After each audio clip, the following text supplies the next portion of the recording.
2014 ഇറങ്ങിയ ഒരു psychological horror സിനിമയെ കുറിച്ചിട്ടാണ് ഇന്നത്തെ എപ്പിസോഡിൽ പറയുന്നത്. ഹൊറർ എന്ന് പറയുന്നത് ഒരു കോസ്റ്റ് സംഭവമൊന്നുമല്ല, ഇതിൻ്റെ അവതരണം കൊണ്ടും ഇതിൻ്റെ ഒരു ചില ജംസ്കെയർ സീനുകൾ കൊണ്ടുമാണ് ഞാൻ ഈ ഹൊറർ എന്ന് വിശേഷിപ്പിച്ചത്. ടോട്ടലി ഇതൊരു മിസ്റ്ററി ഓറിയൻറ്റഡ് ആയിട്ടുള്ള സിനിമയാണ്, സൈക്കോളജിക്കൽ സിനിമയാണ്. ആൽപ്സ് പർവ്വതനിരകളുടെ ഇടയിൽ നിന്ന് ഭയങ്കരമായിട്ടുള്ളൊരു വെൽനെസ് സ്പാ ആണ് സിനിമയ്ക്ക് പശ്ചാത്തലമായിട്ടുള്ള ഒരു സ്ഥലം. ശരിക്കും ഇത് ജർമ്മനിയിലെ ഒരു വലിയൊരു പാലസ് ഉണ്ട്, ഒരു പേരെനിക്കറിയില്ല, അങ്ങനത്തെ ഒരു വലിയൊരു പാലസിലാണ് ഈ ഒരു സിനിമ ചിത്രീകരിച്ചത്. 1924 എഴുതിയ ഒരു നോവലിനെ അടിസ്ഥാനമാക്കിയിട്ടാണ് ഈ ഒരു സിനിമ എടുത്തിരിക്കുന്നത്. മിയ ഗോത്താണ് ഈ സിനിമയിലൊരു നായിക വരുന്നത്. അതുകൊണ്ട് നിങ്ങൾ ഓവർ സീനുകളൊന്നും നിങ്ങൾ പ്രതീക്ഷിക്കരുത്. അത്യാവശ്യം ചെറിയ സീനുകളൊക്കെ ഉണ്ട് ഈ സിനിമയിൽ, പക്ഷെ എന്നാലും കഥയ്ക്ക് ആവശ്യമായിട്ടുള്ള എക്സ്പോസിങ് സീനുകളൊക്കെ സിനിമയിലുണ്ട്. വെൽനസ് സ്പാ, ഈ ഒരു സ്പായിലേക്ക് നമ്മുടെ ലോക്ക് ഹാർട്ട് എന്ന് പറഞ്ഞിട്ടുള്ളൊരു നമ്മുടെ നായകൻ എത്തുകയാണ്. ഇദ്ദേഹത്തിന് ഒരു മസാജിങ്ങിനോ ട്രീറ്റ്മെൻറ്റിനോ ഒന്നുമല്ല അദ്ദേഹം വരുന്നത്. ഇദ്ദേഹത്തിൻ്റെ കമ്പനി ഇപ്പോൾ ഒരു ചെറിയൊരു സാമ്പത്തിക പ്രശ്നത്തിൽ അകപ്പെട്ടുകൊണ്ടിരിക്കുകയാണ്.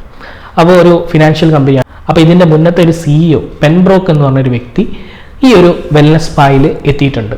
അവിടെ നിന്നൊക്കെ ന്യൂയോർക്കിലെ ആ ഒരു വലിയൊരു കമ്പനിയിലെ വലിയ CEO സ്ഥാനം രാജിവെച്ച് ഇദ്ദേഹം നേരെ എത്തിയത് ഈ ഒരു വെൽനസ് സ്പായിലേക്കാണ്. അതെന്തിനാണെന്നൊന്നും ലോക്ക്ഹാർട്ടിന് അറിയില്ല. അങ്ങനെ ലോക്ക്ഹാർട്ട് ഇദ്ദേഹത്തിനെ ഫോൺ വിളിച്ചാലൊന്നും ഇദ്ദേഹത്തെ കിട്ടില്ല. അപ്പോൾ നേരിട്ട് പോയി ഇദ്ദേഹത്തെ കൂട്ടിക്കൊണ്ട് വരാനാണ് കമ്പനി ലോക്ക്ഹാർട്ടിനോട് പറഞ്ഞത്. അങ്ങനെ ലോക്ക്ഹാർട്ട് ഈ ഒരു ഹോസ്പിറ്റൽ, ഈ ഒരു വെൽനസ് സ്പായിലേക്ക് എത്തുകയാണ്.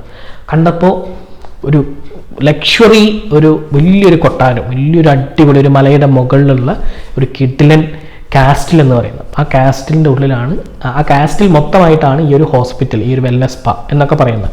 അതിൻ്റെ ഉള്ളിൽ ഒരു മെയിനായിട്ടുള്ളൊരു ഡോക്ടറുണ്ട്. ഇദ്ദേഹം ഒരുപാട് പരീക്ഷണങ്ങൾ അവിടെ ചെയ്യുന്നുണ്ട്, നല്ല പരീക്ഷണങ്ങളാണ് ചെയ്യുന്നത്. അതുപോലെ തന്നെ കൂടുതലും വൃദ്ധന്മാരാണ് അവിടെ ഉള്ളത്. ഒരു ഓൾഡ് ഏജിലുള്ള, ഒരു മധ്യവയസ്സും ഓൾഡ് ഏജിലുള്ള ആളുകളും സ്ത്രീകളും പുരുഷന്മാരുമാണ് അവിടെ ഉള്ളത്. എല്ലാവരും ഭയങ്കര റിച്ച് ആയിട്ടുള്ള ആളുകൾ, ഭയങ്കര കോടീശ്വരന്മാരായിട്ടുള്ള ആളുകളാണ് അവിടുത്തെ എല്ലാ പേഷ്യൻസുകളും. അപ്പോൾ ഇവർ ഭയങ്കര ഹാപ്പിയാണ്, ഈ പേഷ്യൻസ് എല്ലാവരും ഭയങ്കര ഹാപ്പിയാണ്. ഇവരുടെ ആ ഒരു യോഗയും മറ്റ് ട്രീറ്റ്മെൻറ്റുകളും, ഇവരുടെ ചെറിയ ചെറിയ എന്താ പറയുക, ഒരു തല മുഴുവനായിട്ടൊരു തല പുകയ്ക്കുക എന്നൊക്കെ പറയില്ല, അങ്ങനത്തെ ശരീരം മൊത്തമായിട്ടൊരു സ്റ്റീം ചെയ്യുന്ന കാര്യങ്ങളിലൊക്കെ ഇവർ ഭയങ്കര എൻജോയ് ചെയ്യാണ്. അവിടുത്തെ ആളുകൾ മൊത്തം എൻജോയ് മൂഡിലാണ്. അവർക്ക് പുറത്തുള്ള കാര്യങ്ങളെ കുറിച്ചിട്ടോ ഒന്നും അറിയേണ്ട ആവശ്യമില്ല. അങ്ങനെ ലോക്ക്ഹാർട്ട് അവിടെ എത്തുന്നു. തൻ്റെ മുൻ CEO പെൻബ്രോക്കിനെ കാണുമെന്ന് പറയുന്നു. അപ്പോൾ ഡോക്ടർ പറയുന്നു അദ്ദേഹം ഒരു ട്രീറ്റ്മെൻറ്റിലാണ്, കാണാൻ പറ്റില്ല എന്ന് പറയുന്നു. നിങ്ങൾ തിരിച്ചു പോകണം എന്ന് പറയുന്നു. അങ്ങനെ ലോക്ക്ഹാർട്ട് മനസ്സോടുകൂടെ തിരിച്ചു പോകുന്ന സമയത്താണ്, ഈ മല ഇറങ്ങുന്ന സമയത്താണ് അദ്ദേഹത്തിന് ഒരു ആക്സിഡൻറ്റ് പറ്റുന്നത്. ഈ അപകടം കണ്ട ആളുകളെല്ലാവരും ലോക്ക്ഹാർട്ടിനെ എടുത്ത് ഈ ഒരു ഹോസ്പിറ്റലിൽ, ഈ വെൽനസ് സ്പായിലേക്ക് എന്നെ എത്തിക്കുന്നു.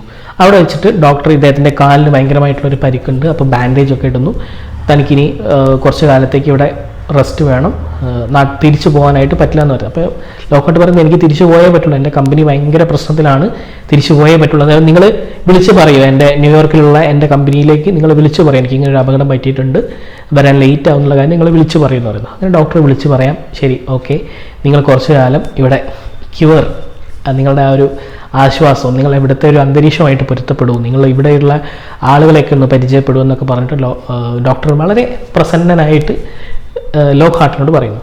ലോക്ക്ഹാർട്ട് ആണെങ്കിൽ ഭയങ്കര വെറീഡാണ്, തനിക്ക് എങ്ങനെയെങ്കിലും പോയേ പറ്റുള്ളൂ, എങ്ങനെയെങ്കിലും പെൻബ്രോക്കിനെ അദ്ദേഹം കണ്ടിട്ടില്ല. പെൻബ്രോക്കിനെ ഇവിടെ എവിടെയെങ്കിലും, ഏതെങ്കിലും ഒരു ജനറൽ വാർഡിൽ എവിടെയെങ്കിലും അദ്ദേഹം ഉണ്ടെങ്കിൽ അദ്ദേഹത്തിനെ കണ്ടുപിടിക്കണം, എന്നിട്ട് അദ്ദേഹത്തിനോട് കാര്യങ്ങൾ പറയണം, അദ്ദേഹത്തെ തിരിച്ച് പെട്ടെന്ന് കൂട്ടിക്കൊണ്ട് പോകണം എന്നുള്ളൊരു മെൻറ്റാലിറ്റി മാത്രമേ ലോക്ക്ഹാർട്ടിനുള്ളൂ.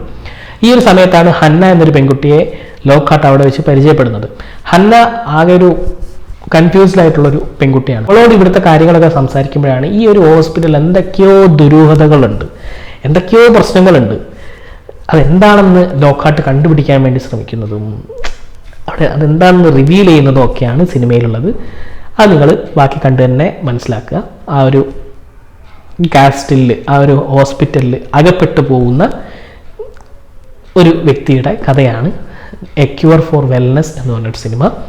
ക്ലൈമാക്സിലേക്ക് നമുക്ക് മനസ്സിലാക്കാം. ക്ലൈമാക്സിലേക്ക് കുറച്ചൊരു മൈൻഡ് ബെൻഡിങ് ആണ്, എന്താണ് ഉദ്ദേശിച്ചതെന്ന് മനസ്സിലാവുന്ന രീതിയിലുള്ളൊരു സംഭവം ഏറ്റവും അവസാനത്തിലെ ഒരു സീനിൽ വരുന്നുണ്ട്. ഭയങ്കര ആവറേജ്, തിയേറ്ററിലൊക്കെ ഭയങ്കര ഫ്ലോപ്പ് ആയിട്ടുള്ളൊരു സിനിമയായിരുന്നു ഈ ഒരു സിനിമ എന്നാണ് ഞാൻ മറ്റ് റിവ്യൂസൊക്കെ വായിച്ചപ്പോൾ എനിക്ക് മനസ്സിലായത്. നിങ്ങൾക്ക് താല്പര്യം ഉണ്ടെങ്കിൽ കണ്ടുപോകാം. പക്ഷെ കണ്ടപ്പോൾ എനിക്കൊരു ഭയങ്കര ലെങ്ത്തുള്ളൊരു സിനിമയും കൂടിയാണ്. അപ്പോൾ എനിക്ക് കണ്ടപ്പോൾ ഒരു രസം തോന്നി. നമുക്ക് കുറച്ച് അത്യാവശ്യം നല്ലൊരു സമയം ഉണ്ടെങ്കിൽ മാത്രം നിങ്ങൾ കാണുക. അപ്പോൾ നാളെ കാണാം. See you.